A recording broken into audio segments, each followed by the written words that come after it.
जी, अस्सलाम वालेकुम। एक बार फिर हाज़िर खिदमत हूँ। जैसा कि आप लोगों को मालूम है कि रमज़ान की आमद है, तो रमज़ान से पहले जो है वो मेरी एक कोशिश है कि तमाम जितने भी शोबाए ज़िंदगी हैं, उसके अंदर जो है हम इस बात पे डिबेट करें कि इसके हर शोबे के अंदर जो है वो हलाल और हराम वो किस तरह जो है मौजूद है, ताकि लोग जो है उस हराम से बचें।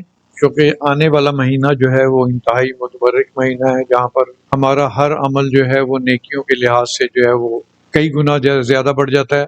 और मैं नहीं चाहता कि इस महीने के अंदर जो रमज़ान है, नॉर्मली ये महीना जो है वो मुसलमानों की असलाह का महीना है। तो मेरी एक कोशिश है कि लोग जो है हर शोबा ज़िंदगी के लोग जो है वो अपना अहाता करें और ये देखें कि कहीं वो उस ज़ुमरे में तो नहीं आ रहे कि जहाँ पर जो है कि हराम ना सिर्फ उनकी ज़िंदगी में बल्कि उनके बच्चों और उनकी फैमिली के अंदर भी जो है वो सराहियत कर रहा है। देखें, जिस तरह कहा जाता है कि जब कोई हराम खाता है तो 40 दिन तक जो है वो उसकी दुआ को कबूल नहीं होती। लेकिन अगर एक शख्स जो है वो अपनी ज़िंदगी में, चाहे वो किसी भी महकमे में है, किसी भी शोबे में है, देखिए खाली महकमों का मसला नहीं है, हलाल हराम जो है वो एक दुकानदार भी जो है अगर वो कारोबार जो है वो बदनीयती से करता है या मिलावट करता है तो उसका वो कारोबार भी जो है वो भी हराम है। खाली हम ये नहीं कहते गवर्नमेंट का फलाना महकमा है, वहाँ पर लोग जो है वो हराम खा रहे हैं, बिजली का महकमा है और तालीम का महकमा है, इस तरह तमाम शोबों के अंदर हम खाली ये नहीं कह सकते कि जो सेक्टर जो है जो मसलन गवर्नमेंट का है उसके अंदर जो है वो लोग हराम खा रहे हैं और प्राइवेट सेक्टर में जो है उसमें लोग हराम नहीं खा रहे, तो ऐसा कोई मसला नहीं है। जो आने वाली अभी ये जो वीडियो आप देख रहे हैं इसके अंदर जो है हम इंशाल्लाह हर शोबाए ज़िंदगी को एक-एक कर लेंगे और उसके अंदर मैक्सिमम ये कोशिश करेंगे कि उसके अंदर जो है वो तहकीक की जाए, उस शोबे के अंदर जो है किन-किन सोर्सेज़ से जो है वो लोग जो है वो नाजायज़ फ़ायदा उठाते हैं और अपने हलाल रिस्क को जो है वो हराम में कन्वर्ट कर देते हैं। देखिए ये ऐसे ही है, मैंने एक दफ़ा एक मिसाल दी थी, जिस तरह एक कुएँ से सब लोग पानी पीते हैं और अगर उन्हें कह दिया, एक लफ्ज़ कह दिया जाए कि यार इसके अंदर तो सुबह या अभी थोड़ी देर पहले जो है वो कुत्ते ने पेशाब कर दिया, तो मैं ये समझता हूँ कि कोई भी शख्स जो है उसके अंदर इतनी हिम्मत नहीं होगी कि वो जो है वो उस कुएँ से जो है वो पानी पिए। तो बात ये है कि इसी तरह जो है हलाल और हराम जो है वो एक छोटी चीज़ है, इसको एक मामूली चीज़ ना लें, ये एक बहुत बड़ी चीज़ है। हम जो है अब इन वीडियोज़ के अंदर जो है, क्योंकि अब रमज़ान का महीना है, इंशाल्लाह अगले हफ्ते से जो है वो रमज़ान जो है वो शुरू हो जाएँगे। आप हमारी जो है वीडियोज़ देखें, उसके अंदर हम तमाम जितने भी शोबाए ज़िंदगी हैं उसका अहाता करेंगे और कोशिश करेंगे कि आपको ये बात बताएँ कि इस शोबे के अंदर वो कैसे लोग हराम कमाते हैं। देखिए, मैं अगर कहूँ कि तालीम के शोबे में कोई हराम नहीं कमाता, बिल्कुल गलत है। टेलीफ़ोन के महकमे में कोई हराम नहीं कमाता, बिल्कुल गलत है। इसी तरह अगर एक शख्स जो है वो प्राइवेट नौकरी कर रहा है, अगर वो हराम नहीं कमाता तो ये बिल्कुल गलत है।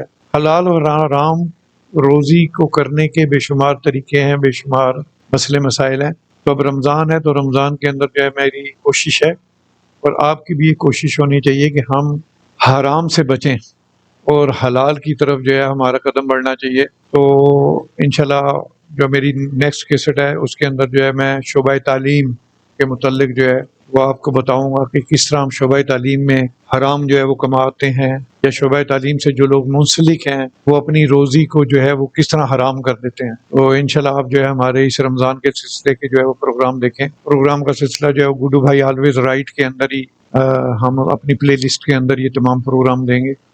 मुझे उम्मीद है इंशाल्लाह कि आप जो है इन प्रोग्रामों से नसीहत पकड़ेंगे और अगर आपका कोई दोस्त जिस महकमे के मुतालिक हम बनाएँगे, अच्छा अगला महकमा जो मैंने अभी अनाउंस किया है वो ये है शोबाए तालीम। तो अगर आपका कोई दोस्त शोबाए तालीम में है तो आप उसे इखलाकी तौर पे ये मेरी वीडियो भेज के कह सकते हैं कि यार ये देखना, ये एक भाई ने जो है वो वीडियो बनाई है, इसके अंदर जो है तुम शोबाए तालीम से हो, तो तुम भी एक दफ़ा ये पूरी वीडियो सुन लो, कहीं ऐसा तो नहीं कि तुम जाने अनजाने में अपने रिस्क को हराम कर रहे हो। तो देखिए बात ये है कि हमें इखलाकी तौर पे जो है वो एक दूसरे को समझाना है, हमें तंज़ नहीं करना एक दूसरे के ऊपर। मेरा कोई भी वीडियो बनाने का मतलब ये होता है कि आप जो है वो इखलाकी तौर पर उस वीडियो को देखें और इखलाकी तौर पर आगे शेयर करें और इखलाकी तौर पे ये फ़िक्रा भी लिखें कि भई जो है कि आप जो है जिस तरह इस वीडियो के अंदर बताया गया है कि हम अपने रिस्क को किस तरह हराम कर रहे हैं, तो जो लोग इस शोबे से वो इस वीडियो को देखें और इन चीज़ों से बचें। तो इखलाक के दायरे में रहते हुए इंशाल्लाह हम तमाम प्रोग्राम करेंगे और हमारा मोटो ही यही है, हमें किसी के ऊपर जो है वो डायरेक्ट कीचड़ उछालने की ज़रूरत नहीं है। हाँ, तमाम फैक्ट्स एंड फिगर जो है सामने रखेंगे तो मुझे उम्मीद है कि इंशाल्लाह हर आदमी जो है वो अहाता करेगा। कहीं वो ऐसा तो नहीं है कि उसका रिस्क जो है वो हराम हो रहा है। तो इंशाल्लाह नेक्स्ट वीडियो में आप ज़रूर देखिएगा। वो शोबा तालीम से मुतल्लिक़ फिर हाज़िर खिदमत होऊँगा। इसी तरह उससे अगला शोबा जो है वो हमारा इलेक्ट्रिसिटी के महकमे का है। इसी तरह हम सेहत के महकमे का है। हम तमाम महकमे जो है वन बाई वन जो गवर्नमेंट सेक्टर में है वो भी लेंगे और जो प्राइवेट सेक्टर में जितनी भी कंपनीज़ हैं जिसके अंदर मुलाज़मीन काम कर रहे हैं हम उनको वन बाई वन उनको भी लेंगे और फिर जो कारोबारी हज़रात हैं ऐसा कोई करियाने वाला है उसको भी लेंगे, कोई इलेक्ट्रॉनिक्स वाला है उसको, तमाम जितने भी शोबाए ज़िंदगी हैं हम तमाम का अहाता करेंगे। तो मुझे उम्मीद है इंशाल्लाह आपको ये वाला सिलसिला जो है वो पसंद आएगा और साथ ही जो है हम इखलाकी तौर पे जो है वो इस चीज़ का अहाता करेंगे कि आया कहीं हम इस बीमारी में मुब्तला तो नहीं है। तो इंशाल्लाह मेरी ये वीडियोज़ देखते रहिएगा। इजाज़त चाहता हूँ। अल्लाह हाफ़िज़।